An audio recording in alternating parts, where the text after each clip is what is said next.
کیسے مقام زہرا کا بیان کرے کوئی کیسے مقام زہرا کا۔ اور قصیدہ پڑھتے ہیں بارہ امام زہرا کا، قصیدہ پڑھتے ہیں بارہ امام زہرا کا۔ ارے مجھے ثواب تلاوت کا ملتا جاتا ہے، مجھے ثواب تلاوت کا ملتا جاتا ہے۔ ارے میں نام لیتا ہوں جو صبح ہو شام زہرا کا بیان کرے کوئی کیسے۔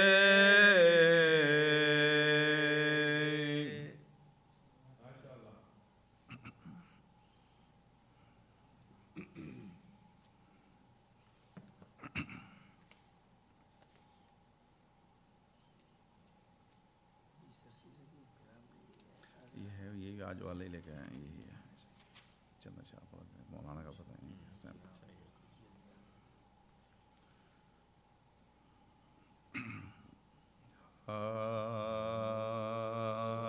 چندر شاہ صاحب ارے سمجھے گا کوئی کیا تیری توقیر فاطمہ، سمجھے گا کوئی کیا تیری توقیر فاطمہ، سمجھے گا کوئی کیا تیری توقیر فاطمہ۔ ارے اتری ہے گھر میں آیا تطہیر فاطمہ، سمجھے گا کوئی کیا تیری توقیر فاطمہ۔ ایک اور مطلب پیش ہے، ارے کانپے ہے جس کے سامنے یہ تیر فاطمہ، کانپے ہے جس کے سامنے یہ تیر فاطمہ۔ ارے 6 ماہ کا ہے تو تیرا بے شیر فاطمہ، سمجھے گا کوئی کیا تیری توقیر فاطمہ۔ ارے تعظیم کو اٹھے نہ بھلا کس طرح حسین، تعظیم کو اٹھے نہ بھلا کس طرح حسین۔ ارے زینب ہے ہو بہو تیری تصویر فاطمہ، سمجھے گا کوئی کیا تیری توقیر فاطمہ ارے جس کو امین ہاتھوں نے سونپا تھا آپ کو مطلب مصرع پیش ہے ارے جس کو امین ہاتھوں نے سونپا تھا آپ کو ارے جھٹلا ظالموں نے وہ تحریر فاطمہ سمجھے گا کوئی کیا تیری توقیر فاطمہ ارے مقصد بچانے بھائی کا عباس بن گئی مقصد بچانے بھائی کا عباس بن گئے ارے کربو بلا میں زینب دلگیر فاطمہ سمجھے گا کوئی کیا تیری توقیر اور مقطع پیش ہے ارے کاظم کو بھی لحد کا مجاور بنائیے کاظم کو بھی لحد کا مجاور بنائیے ارے تقسیم جب ہو آپ کی جاگیر فاطمہ سمجھے گا کوئی کیا تیرے سورہ فاتحہ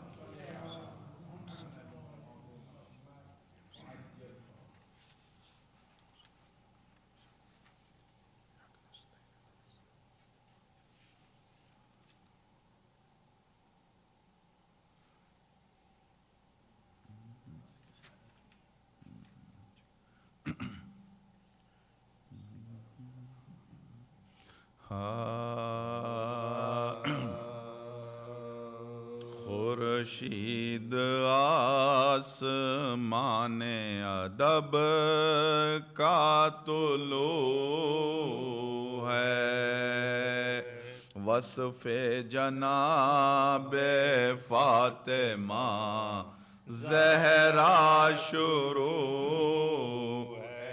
تب اے سلیم وقت خضوع و خشوع اے قلب قلب عصمت مریم رجوع اور اے چشم پاک پردے مزگاں کو ڈال دے مردم کو جلد اپنے مکان سے نکال دے ارے مضمون خلاف شرعانہ اے دل زباں پائے پڑھ سیدہ کا حال کے خود جسم تھر سنگ علم سے آئینہ دل شکست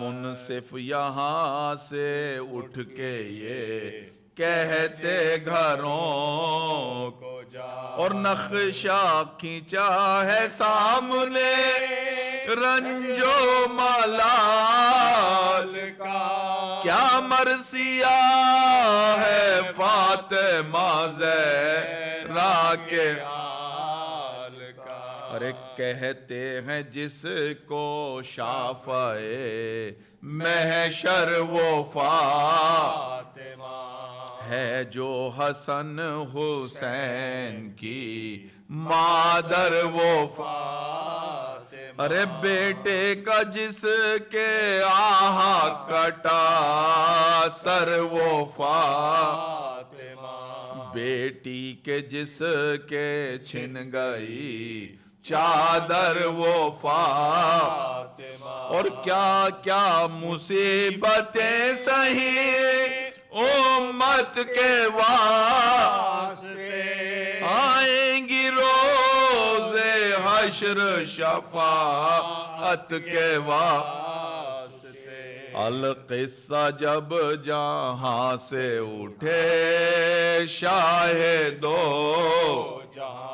ہر دم تڑپ کے فاطمہ کرتی تھی یہ ارے بیٹی پگھر کو چھوڑ کے بابا گئے تنگ آئے سارے اہل محلہ یہ کی اور غم نبی کے صاحب آزار ہو گئی آخر جناب فاطمہ بیمار ہو گئی زینب سرہانے بیٹھ کے کرنے لگی ہے میں کیا کروں میری اماں کو کیا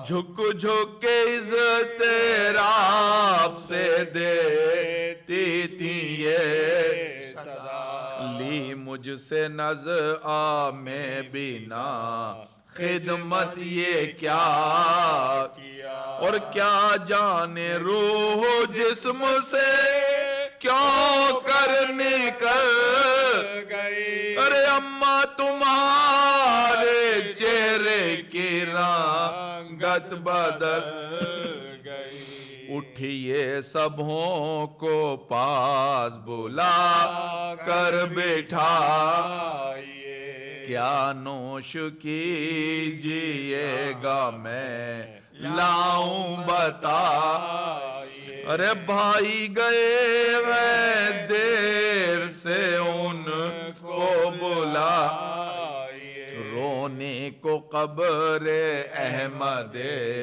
مرسل پا جا اور ایسی بھی نیند ہوتی ہے بیدار ہو جی گھر ہے اداس بیٹھے ہو ہوشیار ہو ارے شہزادے آئے اتنے میں باہر سے دل ہو گیا حسین کا صدمے سے چاک دوڑے حسن مالے ہوئے اپنی جبیں بولے علی سے ہو گئے ہم جیتے جی اور جو قہر ہو گیا وہ کہے کہ زبان سے ارے بابا چلو کہ اٹھ گئی اماں جہان سے ارے مل لو کہ پھر بطول کہاں اور تم کہاں لپٹے گلے سے لاش کے دونوں وہ خستہ جان اور تھرائی لاش فاطمہ زہرا کی کھل کھل کے باندھ ہاتھ کفن سے ہوئے اور ماں سے اخیر ملنے میں دونوں جو ساتھ تھے گل سے گلوں میں فاطمہ زہرا کے آخری بات اور اور لرزے میں تھا زمیں کا بدن حشر تھا بپا ناگاہ ایک سمت سے آنے لگی صدا ارے بیٹوں کو ماں سے جلد کرو یا علی جدا مرقد میں بے قرار ہیں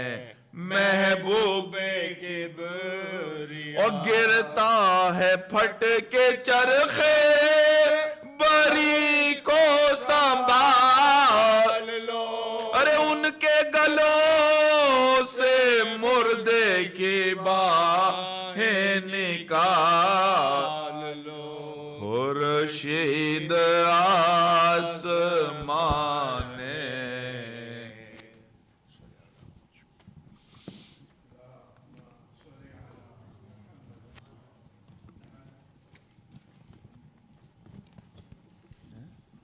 ایام فاطمیہ کے سلسلے کی آج یہ آخری مجلس ہے. تھرسڈے 21 دسمبر والنٹیئر شاہ نجف نے اجتماعی برسی کی مجلس کا انتظام کیا ہے.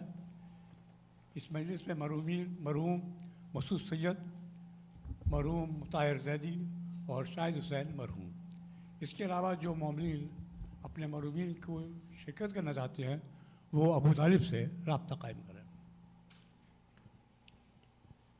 منڈے 1 جنوری میلاد بسلسلہ ولادت عظمیٰ بی بی فاطمہ زہرا سلام علیہا منعقد ہوگا.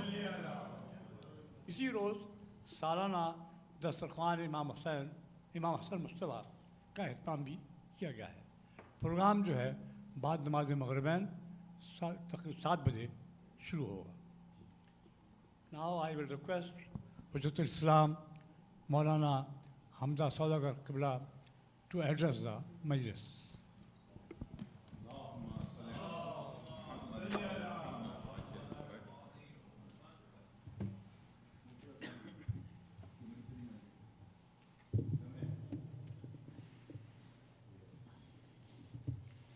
السلام علیکم جمیعاً ورحمۃ اللہ. اعوذ باللہ من الشیطان اللعین الرجیم. بسم اللہ الرحمن الرحیم. الحمد للہ رب العالمین بارئ الخلائق اجمعین باعث الانبیاء والمرسلین والصلاة والسلام علی سیدنا سید الخلق اجمعین حبیبنا حبیب الہ العالمین ابی القاسم المصطفى محمد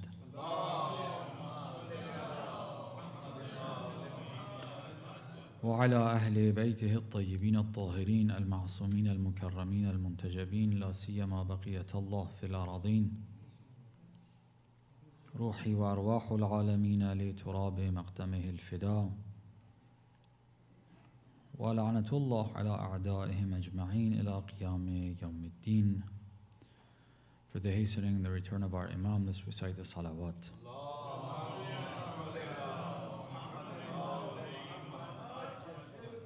اللهم صل على فاطمة وأبيها وبعلها وبنيها والسر المستودع فيها بعدد ما أحاط به علمك. We thank Allah subhanahu wa ta'ala for giving us the opportunity to remember Fatima Zahra for 5 nights, and we thank her for everything that she has blessed us with over the course of these nights. And we ask her for her final gift, whatever she gives us, inshallah, on this night. I was waiting for a message. I'm not sure. I was told that there's a brother they wanted me to do Fatiha for. I didn't get the message. I don't know the name, but there's a brother that has been requested for a Fatiha. So let's recite whoever was intended. I didn't get the name to mention, but the one that was mentioned to me before, let's recite Surah Al-Fatiha for them. And all marhumin. Bismillah ar-Rahman ar-Rahim. Alhamdulillah Rabbil Alameen ar-Rahman ar-Rahim.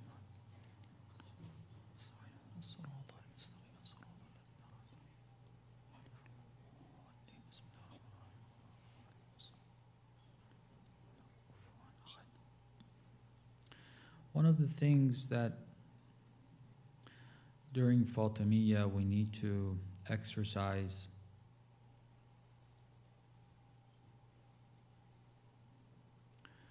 through the majalis, in the conversations, in our thoughts, in our memories, in our feelings,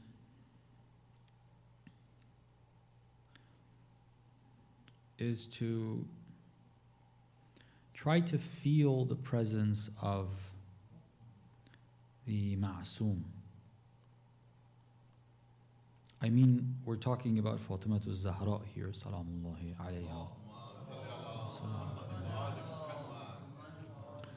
Sometimes we speak about the 12th Imam, and we have discussed that. Those who've, I forget what year it was, within the last 2 years, we had a series of sessions about the 12th Imam, and we had discussed the importance of realizing or remembering, understanding that the 12th Imam is alive the way you and I are. We need to think of him in that way. That's for that discussion. And there was importance for that, and it is important to every now and then remember that. But what I'm talking about right now is the Ma'soom that we commemorate each time. We have 14 Ma'soomin. Out of the 14, 13 of them are Shuhada one way or another, and we have the living 14th Ma'soom. Anytime there's a commemoration, one of the things that is important for us is to feel the presence of that Ma'soom.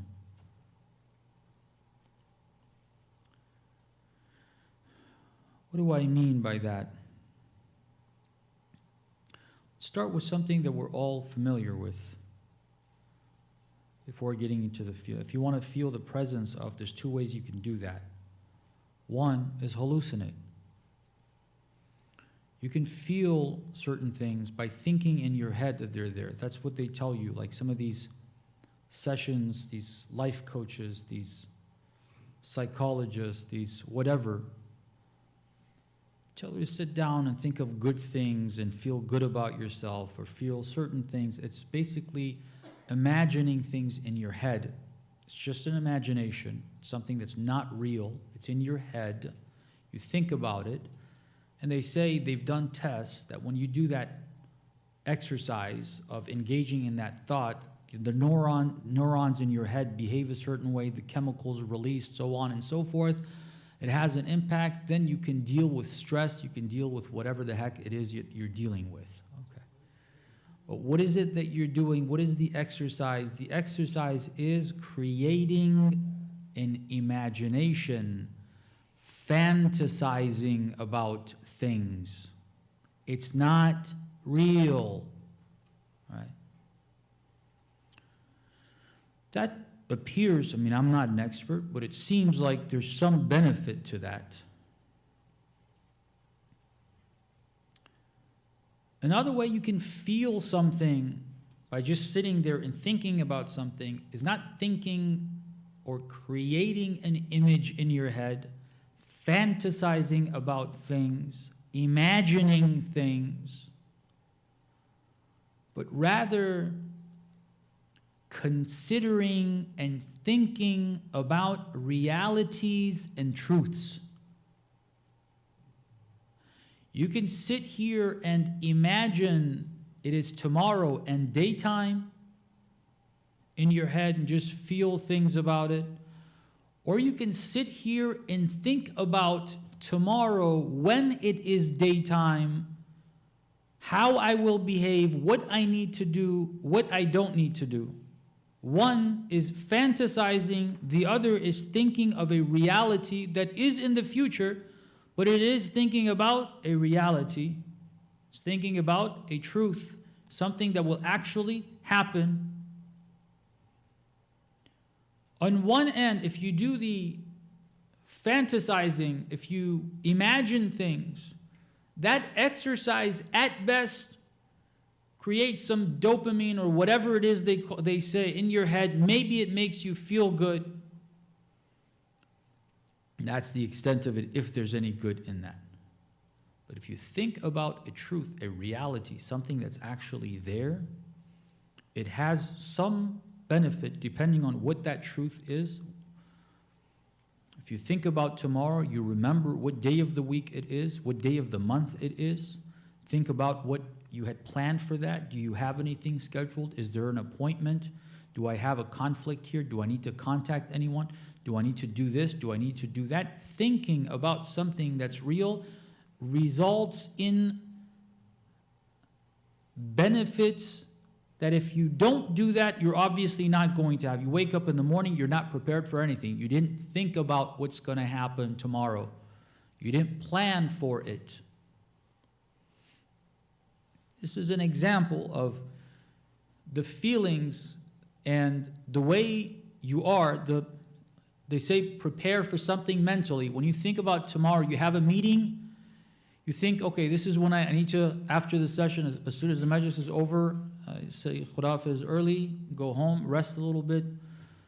Do I need to read anything for that session? What you prepare mentally, and tomorrow you go, you feel more confident as opposed to not thinking about that, not doing anything about it. You wake up in the morning, oh, I have to do this, panicking, screwing up your clothes, you're driving, getting in an accident, phone call goes the wrong way, you're in the wrong mindset, wrong mood. You get there, you screw up your session.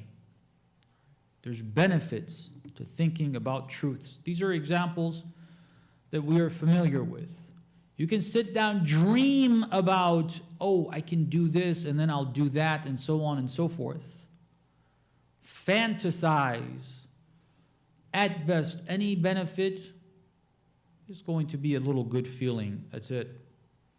But if you think about realities, truths, and figure out what you need to do in regard to them, then there are actual benefits to that.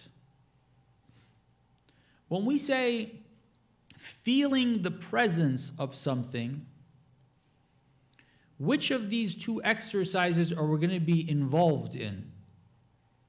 Are we going to be fantasizing about a person who passed away or was martyred 1400 years ago? Are we fantasizing, creating an image in our heads about a person in a certain house, cleaning the house up, helping her children, combing their hair, and so on and so forth? Is it an imagination of the past? And then for the current time, imagining her here? Are you imagining her here? Is it fantasizing that she's here? Are you fantasizing going to Medina, visiting a grave, and her being there? Because all you see is, at best, if you find, and we don't know where her grave is, Salamullahi alayki ya binta Rasulillah. If we were to know, if the 12th Imam told us where that grave is, you go there, what you see is soil, if it's like Baqi', without a gravestone, without a shrine. If it has a gravestone, okay, it's the gravestone that you see. Do you fantasize about a person being there that has the name Fatimatu Zahra? Is that what you do? About the past, you could say, okay, well, it's not fantasizing. We're not creating an image. These things actually happened. There was a house. It had a door. This person actually stood there. She did this. I remember that. That is a truth. Okay, that's fine.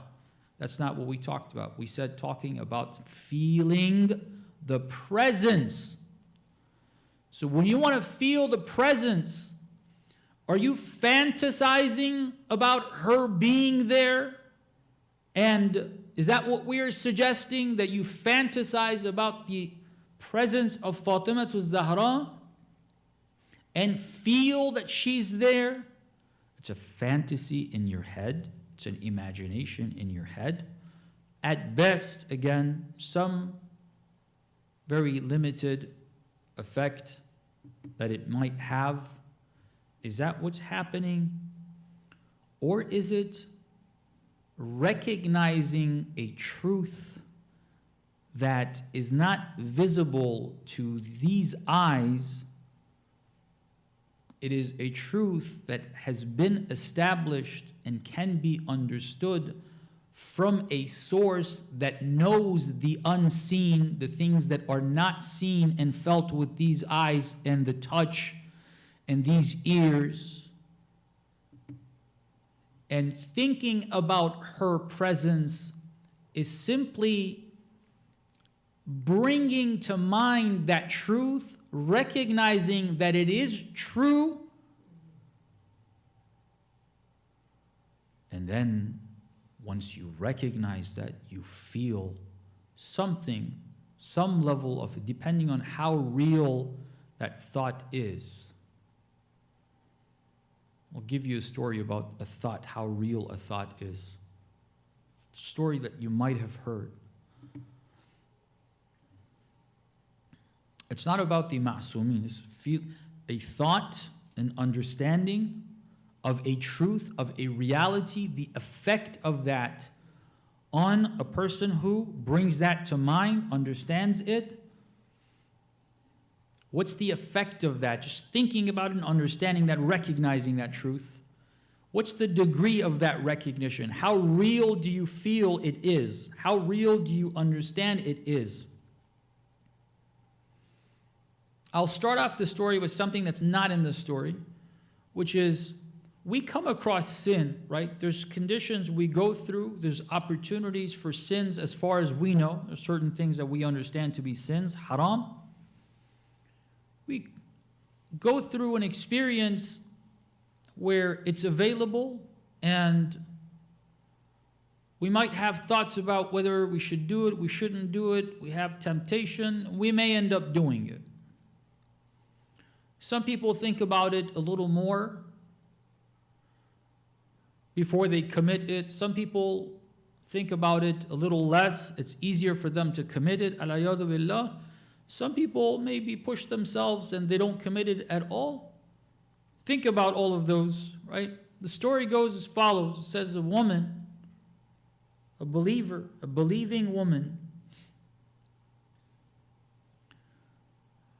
was in need. She was a widow. Her husband had passed. She had children. She had financial needs. She goes to a blacksmith asking for money. Apparently, if I remember, I don't know, some of these details, it may not be very accurate. He might have helped her once, came again, or maybe it was the first time. He said, I'll help, but you need to engage in something and act. And I don't know why he didn't do it. He didn't want to do it the halal way, but she was a believer. She didn't want to engage in fornication. She didn't want to do it. She went, and then the financial pressure brought her back, asking again. He said, fine, but this is the way it's going to happen. Instead of helping, taking advantage of people, instead of seeing an opportunity to serve Allah, give, you see an opportunity to disobey Allah, temptation, you want to put roadblocks, God forbid. It's a good person. In the end, things happen for this individual. For those who've heard the story, you see, we'll get to the end of it. This man will change. But right now, he says this is the condition. Her financial conditions get worse. She comes and she gives in. She says, okay. She says, okay, let's go. Whatever it is, I need this. They go in the house and she's about to undress. And the guy sees she's shivering. She's shivering.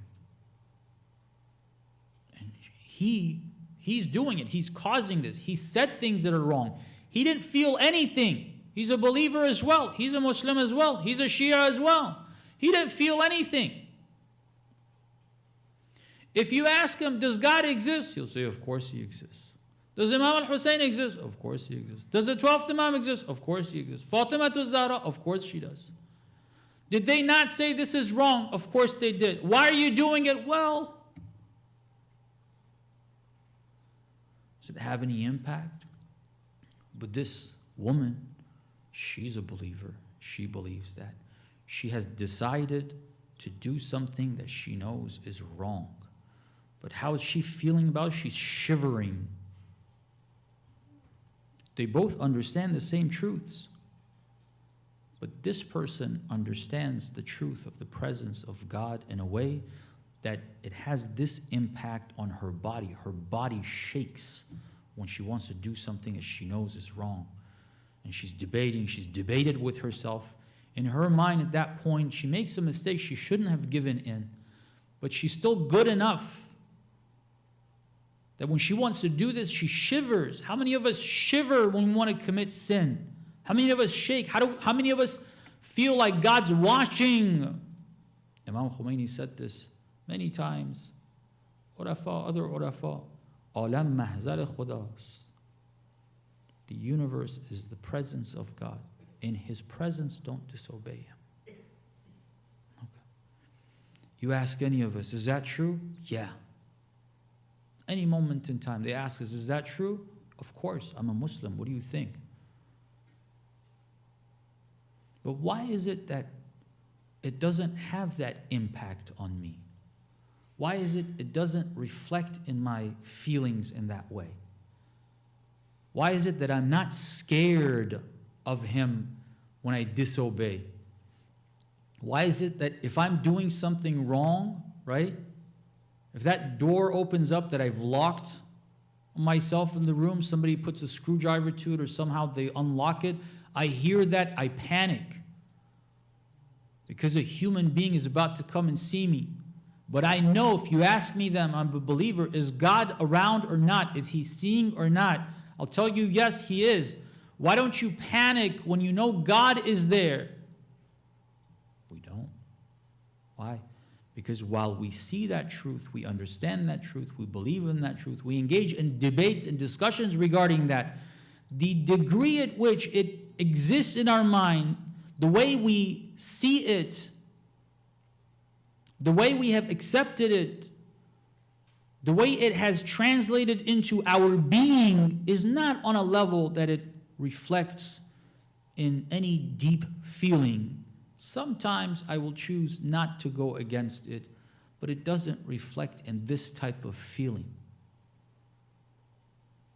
It does not manifest in some real, genuine feeling of fear of Allah. Fear of Allah. The Ahlul Bayt, salamullah alayhim ajma'een,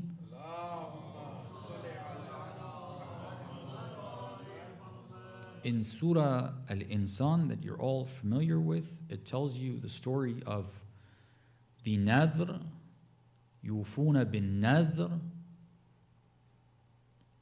They fulfilled a nadhr, a pledge they made to God. Hasanain salamullah alayhima were ill. They pledged a nadhr, Ya Allah, if you cure them, we ask you to heal and give them back their health. If you do, we will fast for 3 consecutive days. Allah gave them back their health. The family fasts for 3 days. Yufuna bin nadhr. Then, over the course of those 3 days, the iftar time, the only thing they had, Allah sent someone each night to ask for help, right? They gave. While that was the only food they had. What is their feeling after doing this? The verses talk about this. Say, La nuridu minkum jaza'an wala shukura. First things first, we gave this to you, yatim, to this miskeen, to this asir. We're not wanting any type of recognition from you, any type of appreciation, any thank you. Nothing. Here you go, we're done. Fi amanillah, see him again, not see him again. La nuridu minkum jaza'an wala shukura. When you give, don't want any type of recognition from the other side. Don't ruin it for yourself. Okay? But more than that, Inna nakhafu min Rabbina yawman abusan qamtarira. We fear from our Lord the day that's abus qamtarir, These are descriptions. Not sure of the exact meanings of these two words. We know it's referring to the day of judgment. Difficult day. We're afraid of that day. We have all heard descriptions of the Quran. We read it. We read Surah Yasin. How many times God talks about that? Do I have any type of fear of the day of judgment? They are the Ahlul Bayt. They not only yufuna bin nadr, which can sum up all the fulfillments of the responsibilities that were wajib and staying away from haram. Beyond that, they gave the little they had when it was little, and all they had when there was abundance. They were completely willing to give all of that, yet they have fear of Allah subhanahu wa ta'ala, fear of the day of judgment.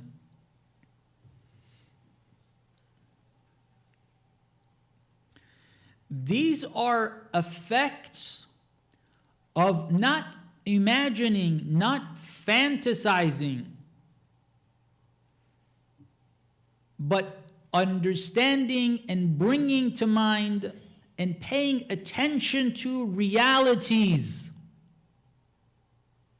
When you pay attention to, in your mind, in your heart, to the reality of God, the Lord, Allah Jalla wa Ala, His authority, هو الله الذي لا إله إلا هو الملك القدوس السلام المؤمن المهيمن العزيز الجبار المتكبر.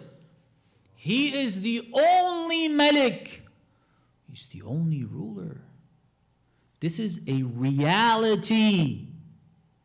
You think this person here is moving this hand? That would mean I am Malik on a small corner of this universe. It doesn't matter how tiny that corner of the universe is. If I think anyone other than God has any level of authority, I have not understood or accepted this verse. This is a reality. You look at it as an imagination, as a fantasy. You're not convinced this is real. It's one thing. If you think of it and realize that it's real, it has an actual impact on the entirety of your life. The Ahlul Bayt, salamullah alayhim ajma'in, salamullah alayhim ajma'in. These,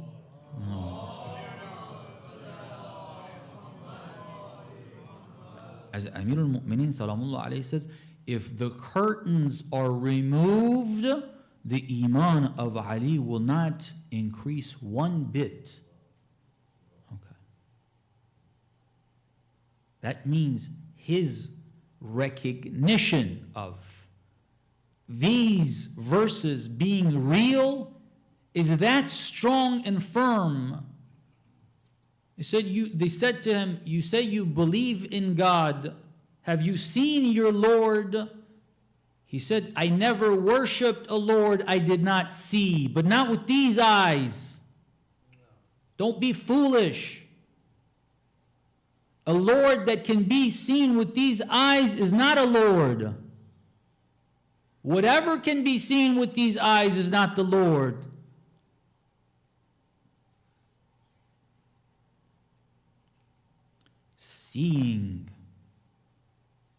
Seeing, thinking, understanding in the head, it seems like the way we understand, can be so strong, the connection it has with reality can be so strong, it's referred to as seeing, because that's the strongest connection to reality that we recognize. Like, when you hear about something, I like to go and see it. You hear about a place, about an experience, whatever it is. You like to go travel there and see it for yourself. Okay. That's the strongest you can get. Amir al-Mu'mineen said, I didn't see it with these eyes, but I saw him بِحَقَائِقِ الْإِيمَانِ, that inside seeing, thinking, reaches a point of clarity that it's beyond what these eyes can see, because these eyes can think they're seeing something, But you go forward like it's a mirage, it's not real, I made a mistake, it's an error in sight. Plenty of times.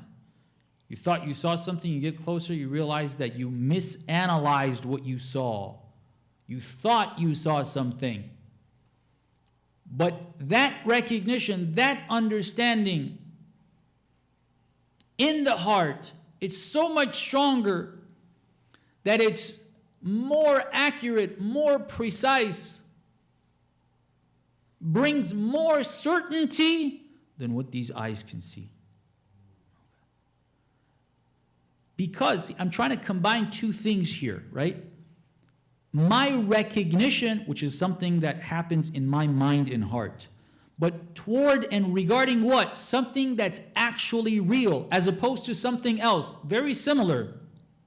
When you fantasize, it's something you think of, it's in your head, but the difference is there's no reality to it. Okay.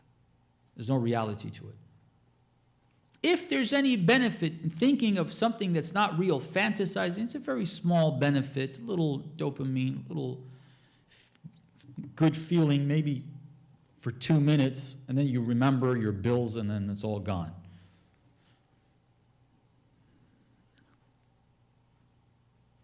As opposed to someone who believes Allah is there. I mentioned Bill, right? The Quran says, besides the verse that we recited, هو الملك القدوس السلام المؤمن المهيمن العزيز الجبار المتكبر. The verse is that هو الرزاق العليم. هو الرزاق العليم. That's reality. Sometimes we think of these things as, I don't know, something to hold on to feel good. That means we think it's a fantasy. We think it's an imaginary thing. Yeah, I go to work, I make funds, but then make ends meet and earn and bring in the funds and all of that. But then, just like people who believe in superstition, they carry something, whatever it is, to feel good that sustenance is going to come their way. They have objects, I have these things, I say. I start reading these verses. They read, وَمَنْ يَتَّقِ اللَّهِ يَجْعَلْ لَهُ مَخْرَجًا وَيَرْزُقْهُ مِنْ حَيْثُ لَا يَحْتَسِبْ. They've read somewhere, you read that, it increases your sustenance. How do some people view this? The same way that a person that carries, I don't know, a 4-petal clover or whatever it is, the superstitious things. It's not real. And one sign of that is they read, وَمَنْ يَتَّقِ اللَّهِ يَجْعَلْ لَهُ مَخْرَجًا وَيَرْزُقْهُ مِنْ حَيْثُ لَا يَحْتَسِبْ.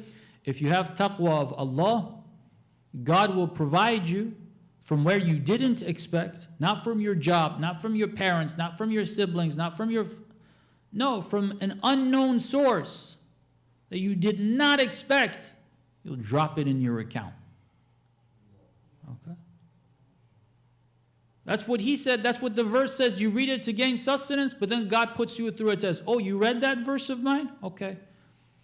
I will shut down the means that you expect funds to come from. I'll shut down your business. Your business you're not able to make money anymore. Okay. You can't make money anymore. The business is gone. COVID came. You had a shop in the mall. They shut down malls. Now you have to pay rent because they're not going to cut that off yet. They're going to make sure they charge you all they can, but you can't make any sales. What should I do? What should I not? Hopefully it's a month. A month becomes 2 months, 3 months, 4 months. This is the way, this is the method, this is the means that you expected. God said, you read that if you do taqwa, that God will make an outlet for you and He will provide you from where you did not expect. He says, oh, you read that verse of mine? All right. I will close off the means that you expect. Are you going to have taqwa? Or are you going to start stealing? Or are you going to charge unfair prices in another area? Are you going to take from somebody else's? The person who did not think it's real, when God puts them through that test, what do they do? They go against what they were reading 24/7. That means they didn't believe it. They didn't think it was real. They thought it's an imaginary thing. When you remind them, why are you doing this, brother? Well, we have to feed a few mouths at home, and, I got bills to pay, and this, that, the other. Bribery. Don't condemn people you hear in whatever background any of us is from. You hear, oh yeah, in the government offices, there's so much bribery that happens. Yeah, it's wrong, but it's not easy to be there and not do the same thing. Okay. Why are you doing that? Well, everybody else is. Whatever the excuse is. Whatever the excuse is. You're doing something wrong, but you're reading these verses. So you don't think that they're real. Is that what it is? Are these real things that we believe in, we think of, we remind ourselves? Dhikr does that. Uzkurullah dhikran kathira. Is God real that I remember Him? Or no, it's just a fantasy. Other people fantasize about their idols, about whatever else they believe in, about Jesus being God. And then here we are, we have this thing called Allah. Okay. We're fantasizing about Him. Is that what it is?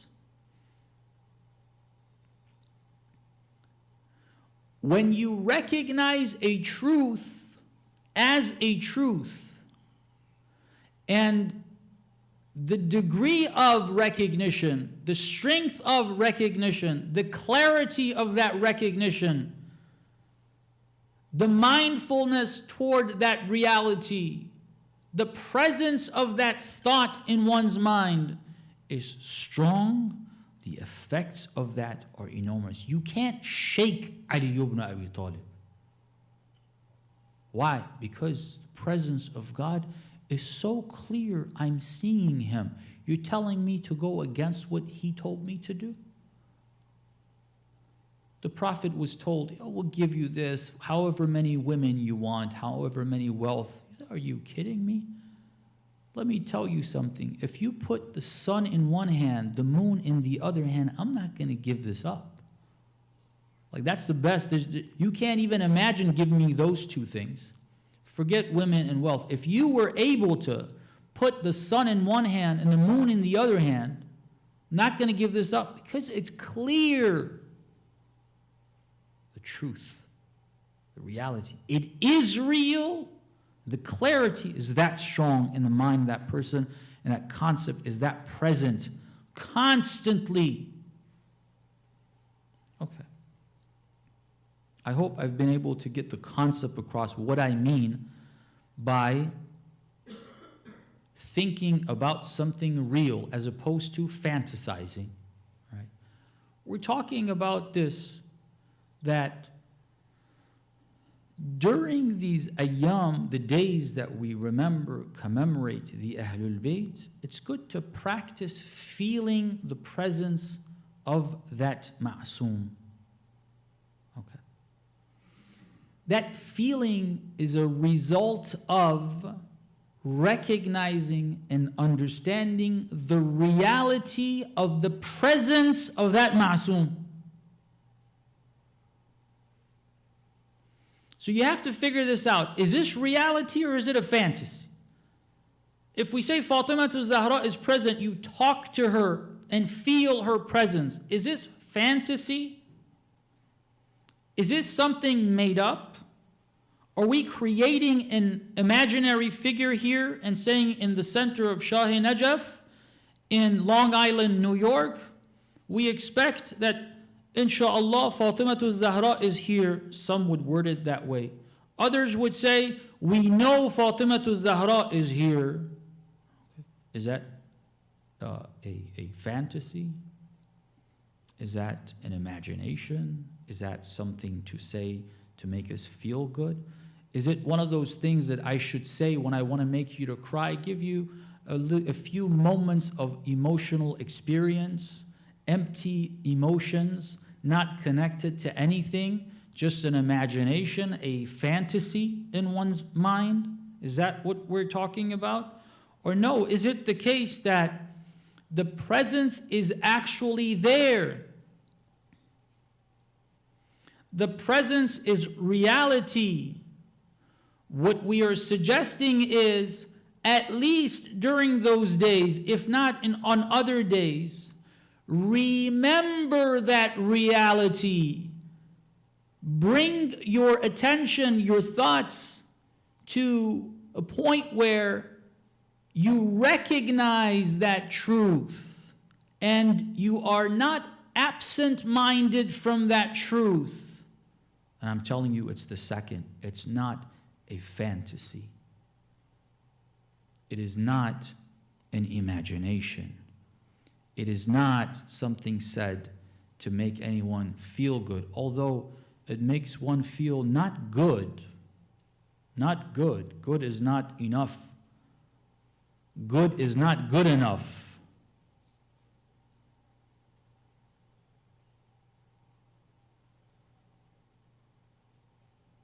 If it's real, the feeling that one should get, recognizing that reality, that truth, is not going to be a small emotional experience that ends after the tears are over. The effect of it, because there's a few moments you're going to have tears perhaps, but the effect of that is not going to be limited to that. The effect of it will continue.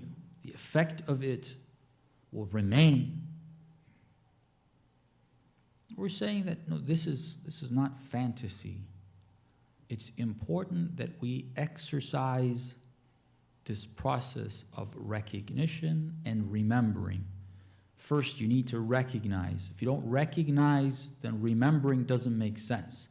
After recognition, then you forget about it, you remind yourself. If you haven't recognized it, it's remembering a fantasy. It's not remembering a fact, a reality, a truth.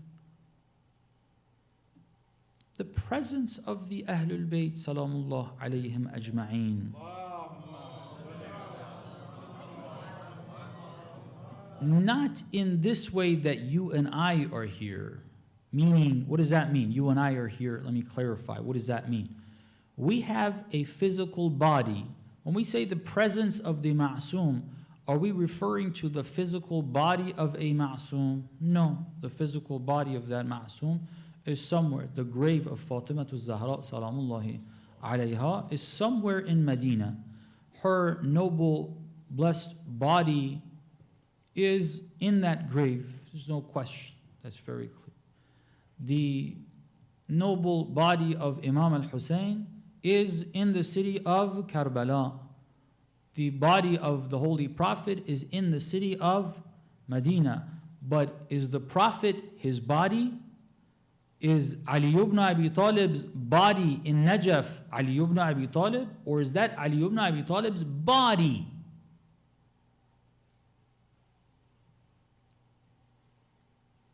Ali ibn Abi Talib's body is not present in the center of Shah-E-Najaf.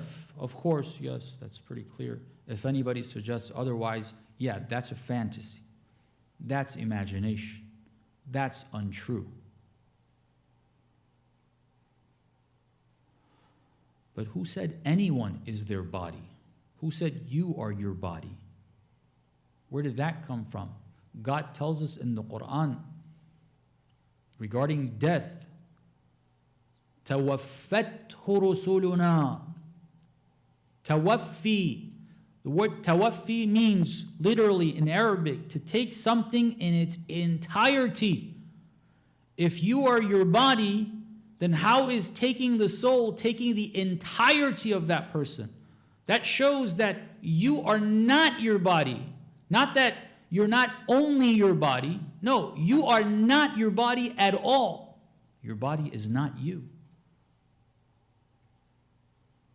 Your body is not, it has a connection with you, but you are not this. I am not this. It's not me. And that's why when this decomposes in the grave, I don't decompose. This body decomposes. This body decomposes. Ali ibn Abi Talib is not a body Fatima Zahra is not a body.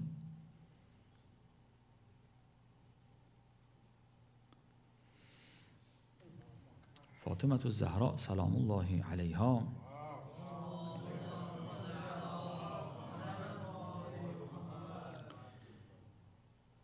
is a creation of God, a nur of Allah that illuminates the universe, not in the form of the physical light of the sun, which is nuclear explosions, and that is what causes that light, physical light, photons.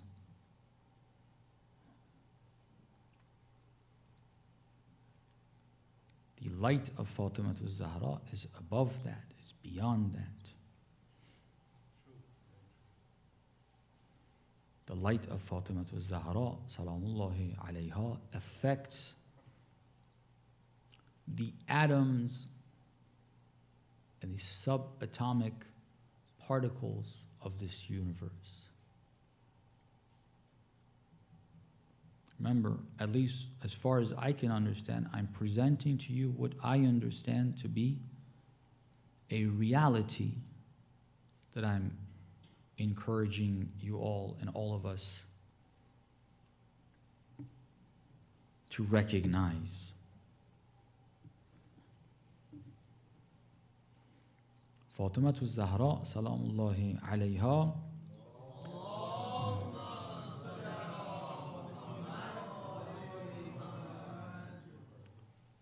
has a presence that is not confined not only to her grave in Medina, not only is it also not confined to the city of Medina, it is not confined to the country that that city is in, or the continent that that city is in, or confined to any location where she is remembered by anyone.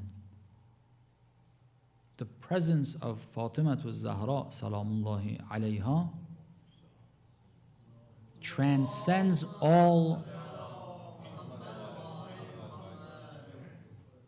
worlds, the entirety of the universe. The entirety of the universe. Her presence transcends that. Where do I get that from? I don't want to get into that. I'm presenting you what I understand. If you have questions on that, fine, I give that to you. You go do your research. I don't have time right now to explain what my references for that are. I'm telling you what. You go and think about where you can find references and what you can believe is reality. I think if you look into the matter, you will find references, but I will assume you have accepted this understanding of mine. For instance, for trusting a speaker giving at least to this degree, assume that it's true. Bring to mind, for example, Laylatul Qadr that was mentioned. That's not a location here on earth. There were ahadith on that we mentioned earlier on in one of these nights. Something to just remember, that it's not unfounded, just for you to know, so that you don't have a lingering thought there, or at least something. Just think of that, Laylatul Qadr. Laylatul Qadr encompasses at least the earth. I said the entirety of the universe. All right, I didn't provide references for you. Okay, it's at least entirety of the globe, right? It's Laylatul Qadr. The night encompasses the whole world. Just Laylatul Qadr, whatever that means, accept it to that degree. My understanding is way beyond that. Way, way more than that. The entirety, the whole seen and unseen universe that we are living in, she has a presence. Okay? But with this small reference that was already made, at least it's the earth, all of the earth, and the entirety of the earth. We should exercise feeling the presence of Fatimatu Zahra salamullahi alayha, at least on the nights, that we commemorate the Shahada, okay? Or the birth. Exercise feeling. That means you recognize this truth, you remember this truth, and the degree of it is such that at least you feel a little bit of presence. A little bit of presence. You feel it. Okay? Picture it. Picture this reality. Think about this reality. Bring it to your mind in a way where you can feel, even the slightest bit, the presence of Fatimatu Zahra. What does that mean? If you feel her presence, you can address her and talk to her, understanding that you're actually talking to her, not like a psychopath talking to thin air. If it's real and she's present, then you will feel like you love her. If her body was here, if she walked in with the material body through that door, would you not love to go fall to her feet and kiss her chador and talk to her, express your love, ask her for her to say something to you? Would you not want to have that conversation? Then if you realize, if you recognize that she is present, more present than if her body was here, because her body is not her. That's just her body coming in. If we grow up from that limitation, she is actually here. Would you not want to talk to her? You would feel like you would want to talk to her. The only reason why you would hesitate is that true? Is that real? Is she hearing me? That means it's not clear. You don't really get that feeling.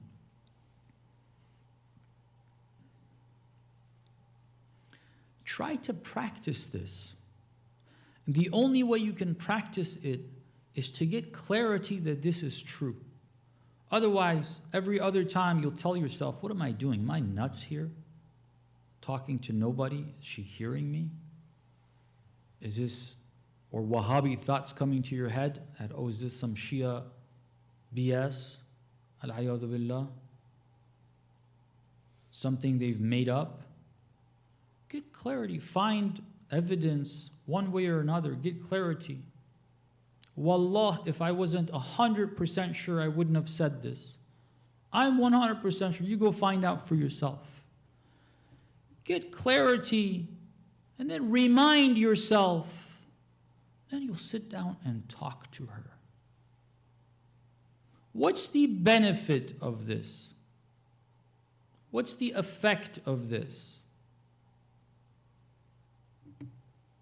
What is that long term? If this is just going to be causing some emotional benefit, well, people come and cry, shed tears. They have emotions for Fatimatu Zahra. Why should I do this? What's the benefit of this?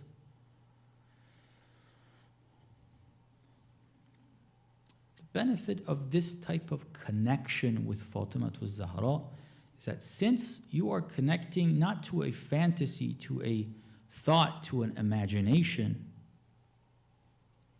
you're actually conversing with someone real and really present who hears you. The person who's real and sees you and hears you will take your hand.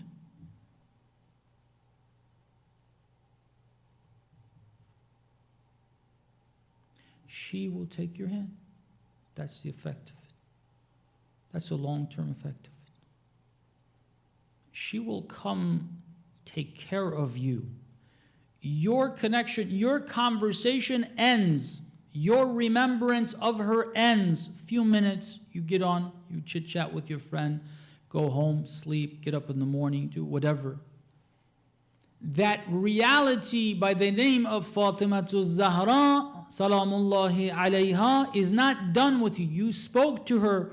You said, Ya Fatima, I love you. I want to be with you, with your children. I want to do what you want me to do.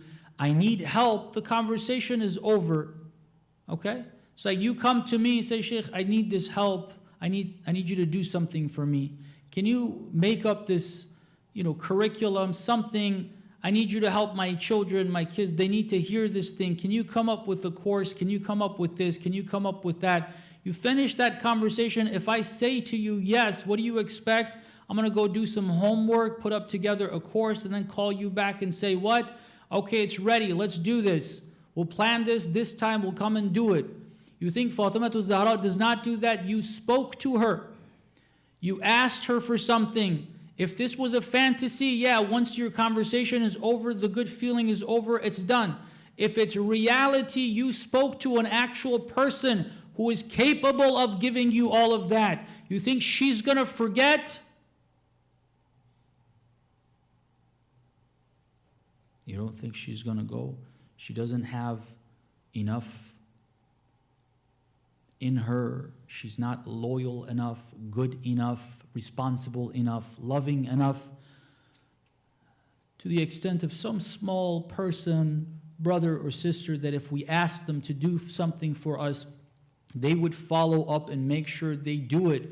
You think Fatimatu Zahra will not follow up and take your hand? You ask her, Ya Fatimatu Zahra, I hear the 12th Imam wants soldiers. I know I'm not a good soldier. Ya Fatima, I want to be his soldier. Can you help me out here? Your conversation is over. You think she's not there? Say, okay, you wanted this, my son? I'll take you. I'll do this. I'll go work on it. Just keep it up. Keep it up. I said, try to practice this, engage in this exercise at least on these days and nights. But don't limit it. If we do it on this, it should, on these occasions, it should cause us to think about this more and want to do it more. Why just on the Shahada of Fatimatu Zahra?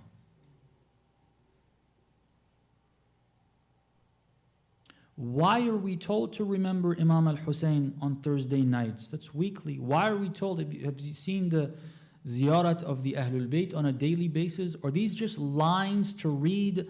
Something in our minds happens? Or no, this is a connection with an actual real person, a reality there. You connect with him or her. You talk to him or her. You ask for things, and then they are capable and they go and do those things. As long as we're following up, let me explain what I mean by following up. Sometimes this happens. Somebody says, Sheikh, I got a community, some brother, I went and gave a speech somewhere. And after the speech, the brother was like, okay, what dates do you have available? Do you have this date available? I looked up, I said, okay, yeah, that date is available. He said, okay, inshallah, we'll do that day. Confirmed everything. I said, okay. I didn't promise any other. I didn't make a commitment. They asked me, I said, I have a commitment. But then they didn't follow up. They didn't follow up. I didn't really care. Alhamdulillah, I didn't really care. But I didn't get to go. Now, alhamdulillah, I didn't get to go because it's probably better that they didn't see me. It's probably they had a better speaker, inshallah. A better lecturer went for them. But take that example. We sit down and say, Ya Fatimatu Zahra, I want to be the soldier of the 12th Imam. Can you take me there? She says, okay. She's going and working on it. And then next day, you forget that you did that. You don't want it anymore. You start working in the wrong direction. Fatimatu Zahra comes, reminds you, puts a thought in you, puts a nasheed on. Nasheed pops up in your feed. And Noha pops up in your feed. You go to the center, somebody says something, another speaker comes and reminds you. You hear it afterwards, you just go on with life. So she reminded you, but you practically said, no, I don't want it. She said, okay, you don't want it, I won't. I'm not going to force you. I'm not going to force you. If you want it, I'm going to take you there. You got to follow up. We have to follow up on these lofty goals. A car or something, yeah, that's easy. Ask. Doesn't need follow up. She'll give it to you. if it's good for you. If she sees it's bad for you, she won't give it to you.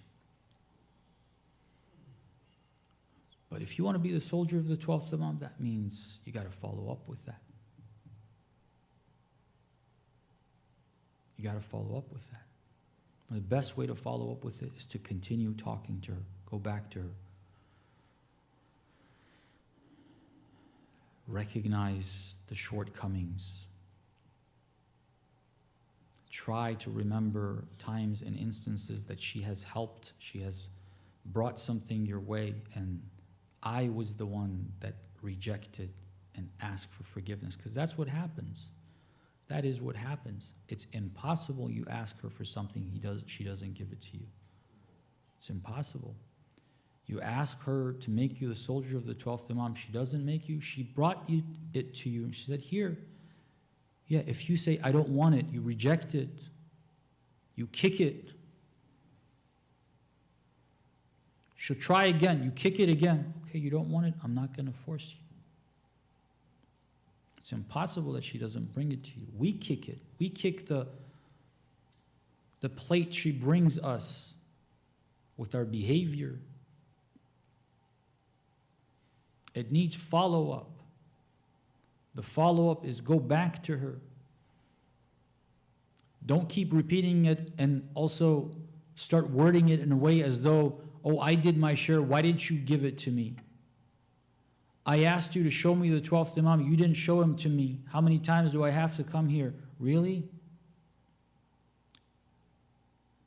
Are you really that confident about yourself? Do you know she gave it to you or she didn't give it to you?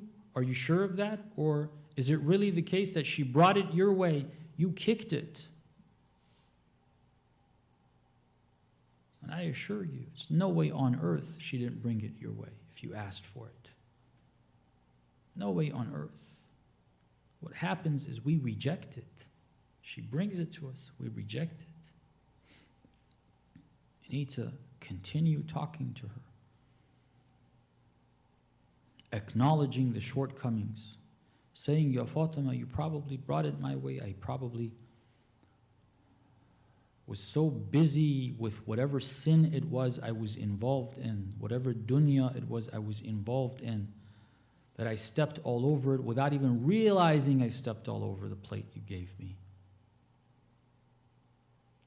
Those who continue doing this, continue that communication, that real communication, because they realize there's reality there, she is real, she does hear, she does follow up. Those who do that get results. You get results.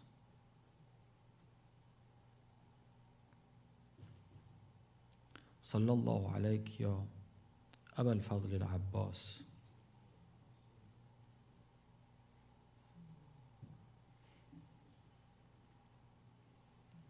The lady Fatima al-Zahra is way above our imagination. Aba al-Fadl al-Abbas is someone that if you do this toward, you're going to get things.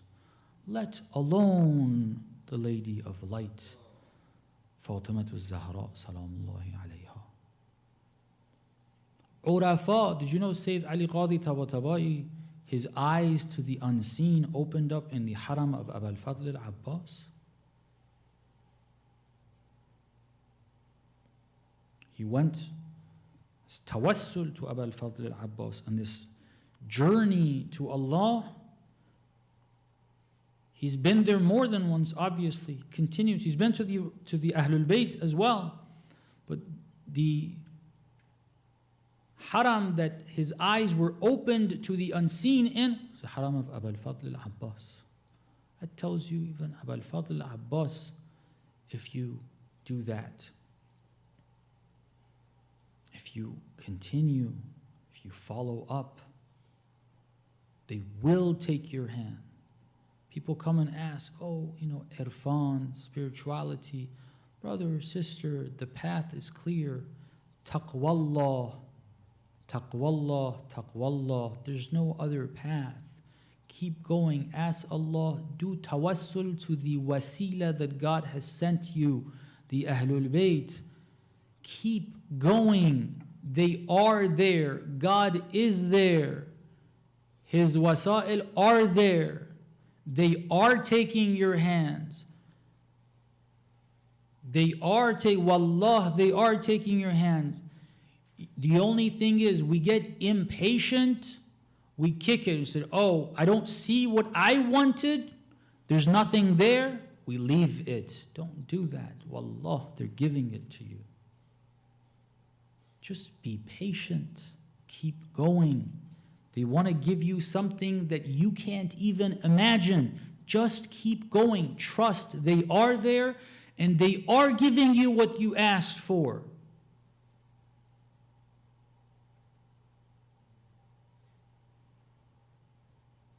The reason why we get impatient goes back to this. We lose faith that that is true. We think, oh, it probably isn't. How many times am I going to ask?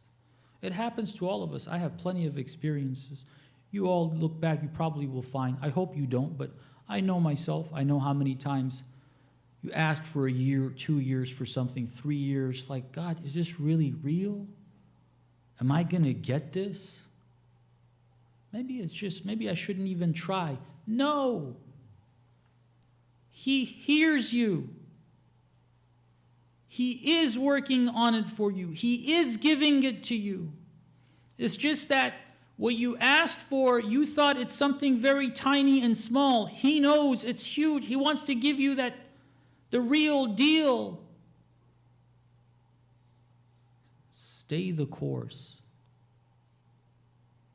Keep going. It's real. It is real.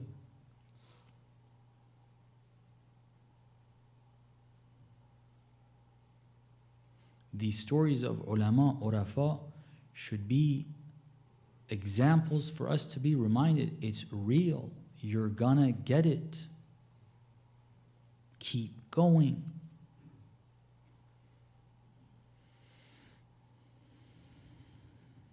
Inshallah, she gives us, inshallah, the Ahlul Bayt give us. Sallallahu alayhi ya قرة عين الرسول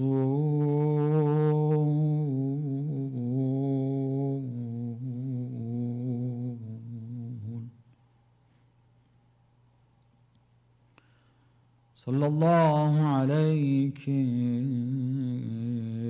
يا ممتحنة امتحنك الله الذي خلقك قبل أن خلقك فوجدك لما امتحنك صابرا صلى الله عليك يا أيتها الصديقة الشهيدة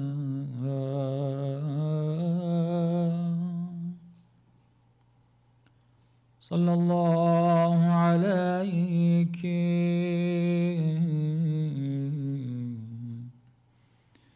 أيتها المغصوبة حقها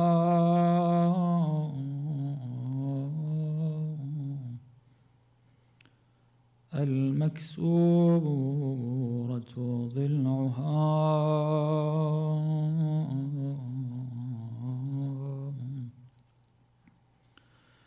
May Allah's peace and blessings be upon you.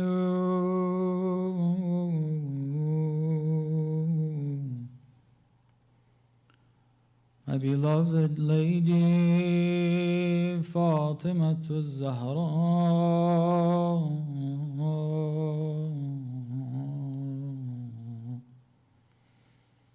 may Allah's peace and blessings be upon you.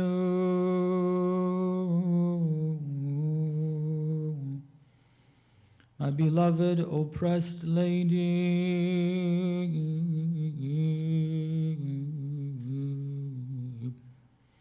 the one whose rights were usurped, the one whose ribs were broken,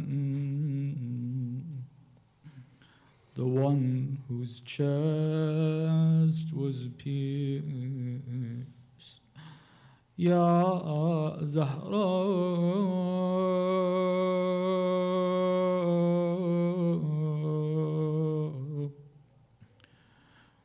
in the house of Ali after Zahra, seeing Zainab covering herself with her mother's dusty veil.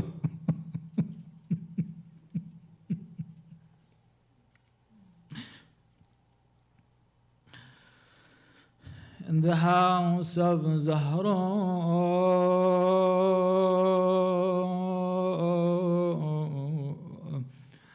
Imam al-Hassan finding a private corner, crying because he remembers the day in the streets when the Mal'oon slapped his mother.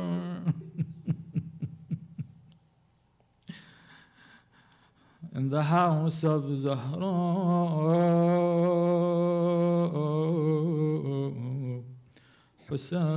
Hussein is calling for his mother.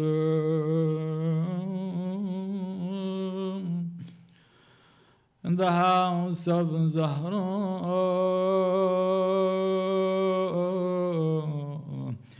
Ali looking at the children,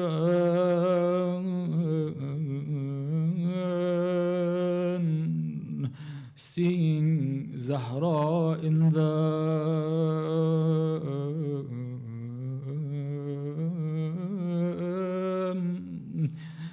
the house of Zahra.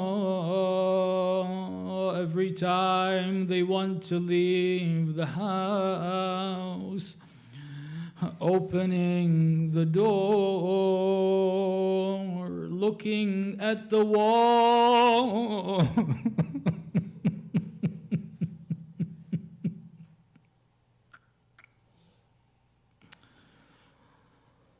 Sallallahu alaykum ya ahla bayt an-nubuwwah جميعا ورحمة الله وبركاته ألا لعنة الله على القوم الظالمين وسيعلم الذين ظلموا أي منقلب ينقلبون اللهم إنا نسألك وندعوك باسمك العظيم الأعظم بالزهراء وأبيها وبعلها وبنيها والسر المستودع فيها بك يا الله يا الله يا الله يا الله يا الله يا الله يا الله يا الله يا الله يا الله يا رحمن يا رحيم يا مقلب القلوب ثبت قلوبنا على دينك وعلى محبة أوليائك. O Allah, hasten the return of our Imam. Allow us to be his true and close companions. Ya Allah, help all those who are helping your cause, especially the Maraja, ulama, those who are fighting for your cause, the Mujahideen in Gaza, in Lebanon, in Yemen, in Iraq, in Syria, in Palestine. Ya Allah, especially above all, help assist our leader. Ya Allah, forgive us all of our sins, forgive our parents, our grandparents, our relatives, all believers, those who are alive, those who have left this world. Ya Allah, by the right of the Lady Fatima Zahra, grant all of us and all believers worldwide our hajat, our needs, our requests. Relieve all those who are suffering from hardships, difficulties, illnesses. Ya Allah, especially the people of Gaza, under the atrocities of the Zionist regime. Ya Allah, relieve them by the light of and the right of Fatima Zahra, by the right of the Imam of our time. Relieve all the people of the world of the oppressions they're facing. Ya Hussein.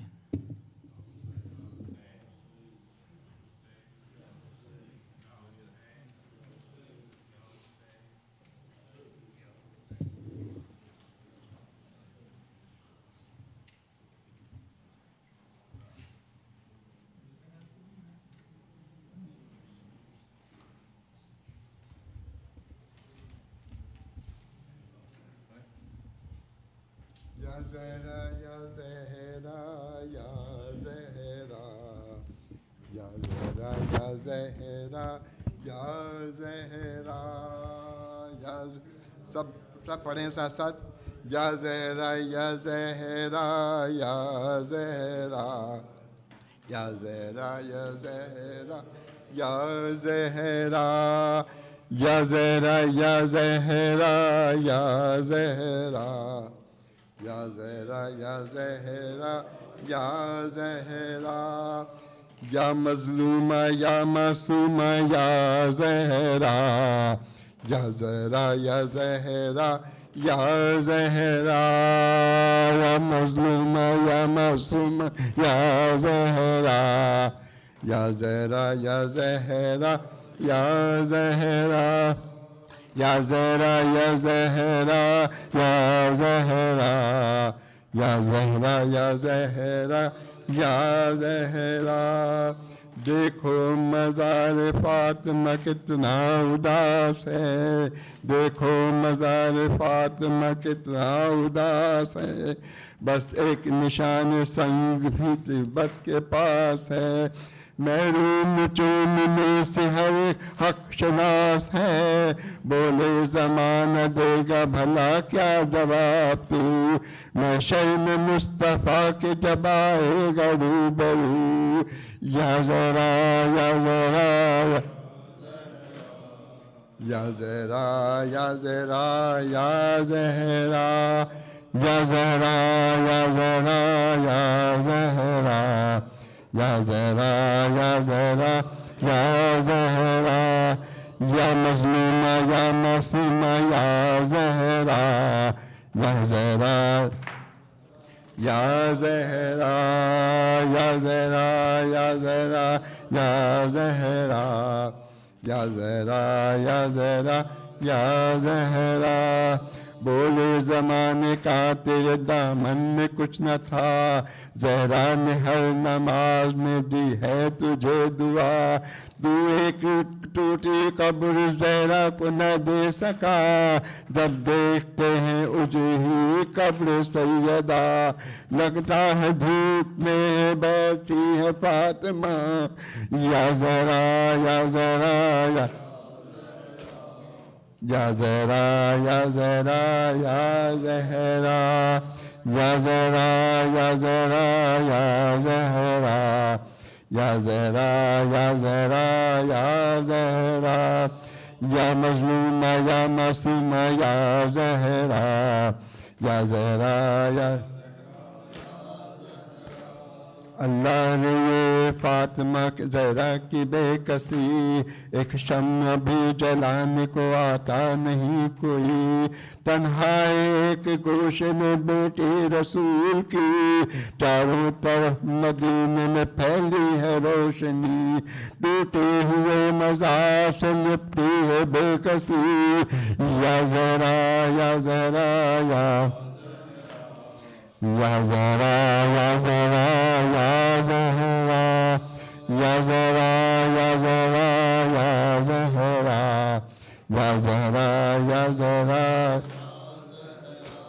Be be تمہارے لال کے غمخوار آئے ہیں جانے کہاں کہاں سے عزادار آئے ہیں نوحہ سنانے آپ کے زوار آئے ہیں یہ آرزو تھی آنکھوں سے مٹی لگائیں گے سوچا نہ تھا کہ فاتحہ پڑھنے نہ پائیں گے یا زہرا یا زہرا یا زہرا یا زہرا یا زوار چپ ہے سارا بقیہ اداس ہے ज़व्वाद चुप है सारा बक़िया उदास है, कर्बला खामोश मदीना उदास है, हर एक नबी का चाहने वाला उदास है, बीबी को कब्र में भी सुकून है न चैन है पसलियों पे हाथ ज़बां पर हुसैन है, या ज़रा या ज़रा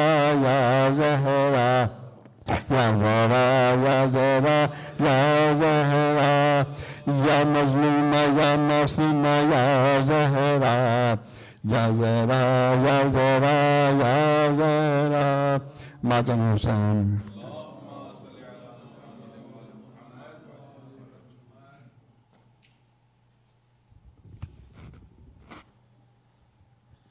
सल्लल्लाहु अलैका या रसूल अल्लाह, सल्लल्लाहु अलैका या खैर खल्क़िल्लाह व या ख़ातमन नबिय्यीन व सफ़वतल मुरसलीन, सल्लल्लाहु अलैका या अमीरल मुमिनीन अली इब्न अबी तालिब वसी रसूलिल्लाह, सल्लल्लाहु अलैकी या फ़ातिमा सय्यदत निसाइल आलमीन, सल्लल्लाहु अलैका या अबा मुहम्मद, या हसन इब्न अली अय्युहल मुज्तबा, सल्लल्लाहु अलैका या अबा अब्दिल्लाह, व अलल अरवाह अल्लती हल्लत बिफ़नाइक, अलैका मिन्नी सलामुल्लाहि अबदा मा बक़ीतु व बक़ियल लैलु वन्नहार, वला जअलहु अल्लाह आखिरल अहदि मिन्नी लिज़ियारतिकुम, अस्सलामु अलल हुसैन व अला अली इब्निल हुसैन व अला औलादिल हुसैन व अला अस्हाबिल हुसैन जमीअन व रहमतुल्लाहि व बरकातुहु, सल्लल्लाहु अलैका या गरीबल गुरबा व या मुईनद दुअफा, अस्सुल्तान अबुल हसन या अली इब्न मूसा अय्युहर रिज़ल मुर्तज़ा, सल्लल्लाहु अलैका व अला आबाइका व अबनाइक जमीअन व रहमतुल्लाहि व बरकातुहु, सल्लल्लाहु अलैका या मौलाय या बक़ियतल्लाह या हुज्जतल्लाह, अज्जलल्लाहु तआला फरजक व सहलल्लाहु तआला मखरजक व ज़ुहूरक, व जअलना मिन खैरि अअवानिक व अंसारिक वल मुस्तशहदीन बैन यदैक, सल्लल्लाहु अलैकुम या अहला बैतिन नबुव्वह जमीअन व रहमतुल्लाहि व बरकातुहु. Before I do the dua of the 12th Imam, there was a request for a Fatiha for Sayyid Sabt Hassan that I mentioned earlier. I said I didn't have the name. This is the brother's name who passed away, I believe, if I understood correctly, today in Pakistan, I think. And let's recite Surah Al-Fatiha. Bismillah ar-Rahman ar-Rahim. Alhamdulillah. Rahman ar-Rahim. Malik yawmiddin. Iyyaka na'budu. Bismillah ar-Rahman. Bismillah ar-Rahman ar-Rahim. Bismillah ar-Rahman ar-Rahim. اللهم كن لوليك الحجة ابن الحسن صلواتك عليه وعلى آبائه في هذه الساعة وفي كل ساعة ولي وحافظ وقائد وناصر ونبي وعينا حتى تسكنه وارزقته وتمتعوا فيها طويلا برحمتك يا أرحم الراحمين. نعرے حیدری یا